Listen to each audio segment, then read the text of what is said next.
Hi, welcome back to another quick guide. Today I'll teach you how to make subtitles for a VLC media player. And it's literally an easy process, so make sure to watch until the end of the video to know how it's done. Creating an SRT subrip subtitle file involves manually typing or copying and pasting timed text for each subtitle. Here's a basic guide on how to create an SRT file. So the first step would be, use a plain text editor like Notepad, Windows, or any code editor of your choice. Now, useful tips before we begin. Timecode format.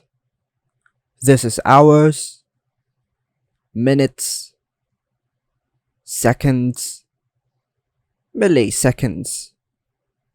Ensure the timecodes for each subtitle block do not overlap. Now, each subtitle block and SRT file consists of 3 parts. One represents the subtitle number. This represents the timecode for when the subtitle should appear and disappear. This is the actual text of the subtitle. Now, add the subtitle block for each segment of text and set the appropriate timecodes.